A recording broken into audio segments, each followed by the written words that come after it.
আমি ছোটবেলায় এদেরকে হত্যা করে দিয়েছি যাতে বড় হয়ে কাজটা করতে না পারে। কথা বুঝতে পারছেন?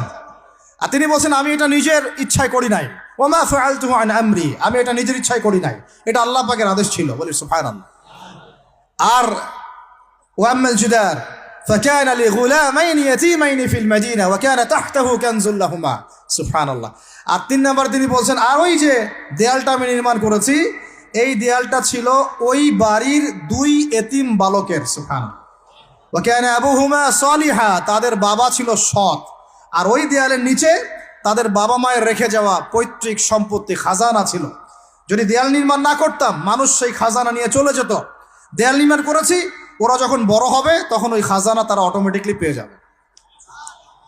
তো 3টা ক্ষেত্রেই হে মূসা তুমি সবর করতে পারো নাই, তোমার কাছে মনে হয়েছে যে আমি অন্যায় করছি, কিন্তু আসলে এই প্রত্যেকটা ক্ষেত্রে আমি সঠিক ছিলাম, তুমি ভুল ছিল।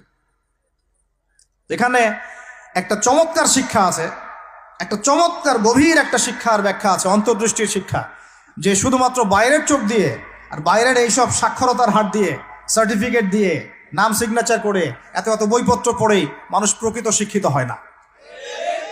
একটা গভীর একটা বুঝ দরকার, আল্লাহর মারেফত দরকার, আল্লাহর নূর দরকার, তাসকিয়া দরকার, দূরদর্শিতা দরকার, যেটাকে আমরা হিকমা বলি। ওয়ামা ইউতাল হিকমা ফাকাদ উতিয়া খায়রান কাসীরা। আল্লাহ বলেছেন যাকে হিকমা এবং প্রজ্ঞা দেওয়া হয়েছে তাকে অনেক প্রচুর প্রচুর কল্যাণ দিয়ে দেওয়া হয়েছে। এখানে দেখেন একজন নবী হয়েও তিনি বুঝতে পারেন নাই এই 3টা ঘটনার পিছনের কারণ কি, অথচ খিদর আলাইহিস সালামকে আল্লাহ পাক এমন জ্ঞান দিয়েছিলেন যেই জ্ঞান দিয়ে তিনি ব্যাখ্যা করলেন যে পিছনের কারণ কি ছিল। এখন এই ঘটনাটা আপনার আমার জন্য শিক্ষাটা কি, এই যুগের সাথে কি সম্পর্ক? আমি বলেছি সূরা কাহাফ আপনাকে দাজ্জাল থেকে বাঁচাবে। আমি বলেছি সূরা কাহাফ সেই সূরা যা আপনার অন্তর্দৃষ্টি, ভিতরের চোখ খুলে দিবে, আপনার কলবে নূর নিয়ে আসবে।